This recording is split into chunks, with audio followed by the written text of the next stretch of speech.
Hey everyone, I am your host Peter Zablocki and you're listening to History Shorts. I hope everyone's having a great day so far, and thank you for making this show a small part of that. If you'd like to help me out with a small gesture, please leave History Shorts a rating or a review, and click that subscribe button if you haven't already done so. For sources and books used as the basis for these episodes, how to advertise on a show, and other information such as a list of our upcoming guests on the Conversation series, or a link to our Patreon account where you can listen to exclusive episodes not heard here, please visit www.historyshortspodcast.com. Today's episode is brought to you by the Podcast Republic, your ultimate podcast listening app. Discover and subscribe to thousands of podcasts from around the globe, all in one place. Download Podcast Republic now and take your podcast experience to the next level. Having said all of that, in March of 1864, as the American Civil War raged toward its bloodiest crescendo, a shocking discovery outside the Confederate capital of Richmond sent waves of suspicion and outrage rippling through both North and the South. Found on the body of a fallen Union officer, Colonel Ulric Dahlgren, was a set of documents that, if genuine, implicated the United States government in one of the most sinister war plots in its history, namely the assassination of Confederate President Jefferson Davis and the burning of Richmond to the ground. This is the rest of that story. Yesterday, December 7th, 1941. It's one small step for man, one giant leap for mankind. Mr. Gorbachev, tear down this wall.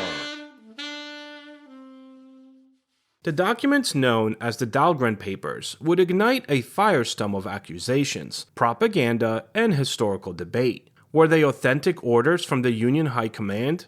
A Confederate forgery meant to justify retaliation, or an unauthorized scheme by a rogue officer and his ambitious allies? The truth remains elusive, buried beneath a tangle of wartime secrecy, political maneuvering, and the unresolved question of whether the North was actually willing to win the war at any cost, even if it meant resorting to murder. At the center of this mystery was the man, Ulric Dahlgren. Born in 1842, Ulrich was the son of Rear Admiral John A. Dahlgren, a revered Union naval officer and close friend of Abraham Lincoln. Raised in a family of privilege, patriotism, and ambition, young Ulrich quickly followed in his father's military footsteps. Intelligent, fiery, and deeply loyal to the Union cause, he joined the Army as a teenager and served with distinction in the cavalry under General Alfred Pleasonton. By the age of 21, Dahlgren had lost a leg in battle and was already known as a gallant and fearless officer. Lincoln himself had met with him, and Dahlgren seemed destined for greatness. But his heroism masked a darker side, an increasing bitterness, a desire for vengeance against the Confederacy, and a willingness to pursue victory through unconventional means. That opportunity came in early 1864. The war was entering its fourth brutal year. The Confederate capital of Richmond remained frustratingly out of reach. General Judson Kilpatrick, a brash and ambitious Union cavalry officer, devised a daring plan. Ride deep into Virginia, strike toward Richmond, liberate the thousands of Union prisoners held in that city, and cause chaos behind enemy lines. If all went well, the blow might even end the war. Dahlgren, despite still recovering from his amputation, volunteered to lead a detachment of 500 men in a coordinated strike from the southwest. Kilpatrick would approach from the north. The raid was audacious, risky, and poorly timed. It was also shrouded in secrecy. On March 2nd, Dahlgren's column, exhausted and disoriented, was ambushed by Confederate cavalry near King and Queen County. Dahlgren was killed in the skirmish, his artificial leg shattering as he fell from his horse, riddled with bullets. His men fled or were captured. The Confederates quickly stripped his body and searched his personal effects. What they found stunned them. Among his papers were orders, signed and written in Dahlgren's own hand, according to Southern officials, that included instructions not only to liberate prisoners and destroy railroads, but to burn Richmond to the ground and kill the traitor Davis and his cabinet. The tone was unequivocal. The mission, if the papers were real, included political assassination. The Confederate press exploded. The documents were immediately rushed to Richmond and published by the Richmond Examiner and Dispatch. "Here is the measure of Yankee civilization," thundered one editorial. "The United States government now sanctions the assassination of heads of state." Southern politicians demanded vengeance. Public sentiment hardened. The idea that the North, supposedly fighting to preserve the Union and free the enslaved, would stoop to assassination struck many Southerners as the final proof of Northern depravity. Jefferson himself was outraged, but not surprised. "They came to kill me," he said. "Now we know what Lincoln means by liberty." The Confederate Congress even passed a resolution condemning the plot, and the specter of Northern assassination loomed large in the South's wartime imagination thereafter. But how authentic were the Dahlgren Papers in the first place? Almost immediately, the Union government denied any knowledge of the orders. The Lincoln administration, through Secretary of War Edwin Stanton, denounced the documents as forgeries.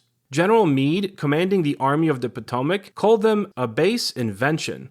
Admiral John Dahlgren, grieving his son's death, refused to believe that Ulric would ever carry out such a plan, declaring the papers maliciously fabricated. Yet the Confederates had several pieces of evidence in their favor. The handwriting matched Dahlgren's, that was for sure, and the papers were found in his saddlebag, not planted later.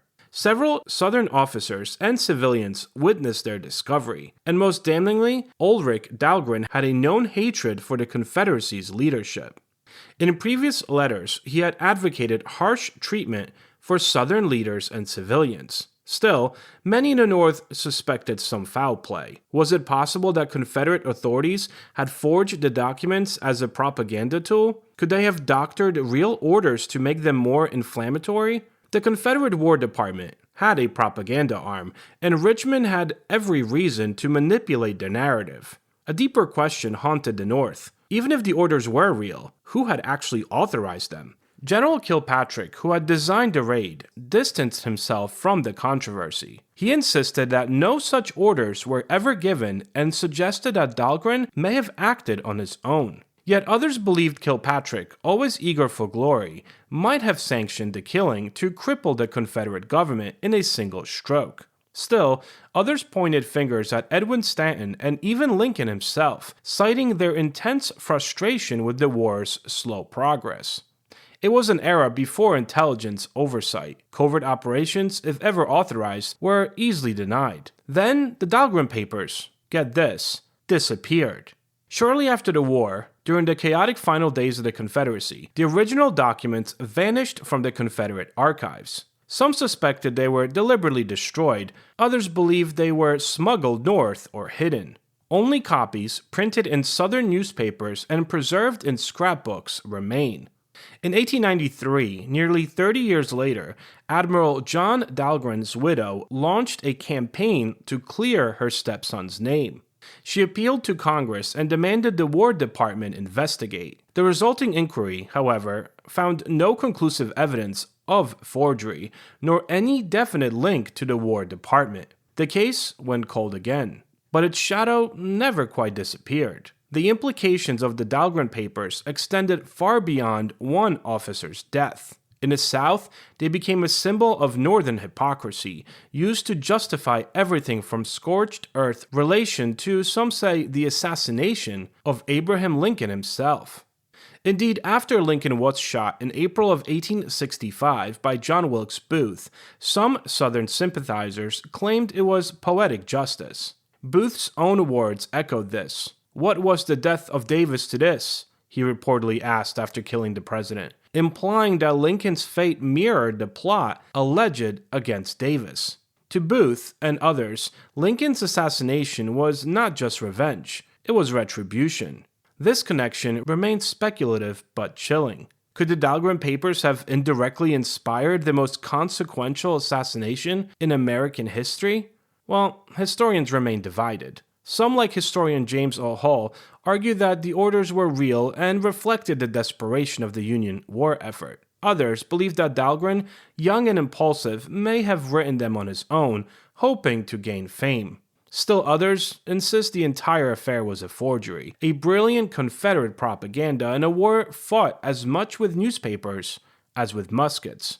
What is undeniable is that the Dahlgren Papers opened a crack in the veneer of moral superiority the Union clung to. If the North, whose leaders decried slavery and secession as moral abominations, could sanction assassination, then the war's high ideals came under scrutiny. The episode also exposed the moral murk of total war. By 1864, both sides had abandoned traditional restraints. Cities were burnt, civilians suffered, assassination, once unthinkable, was now on the table, whether by plan or propaganda.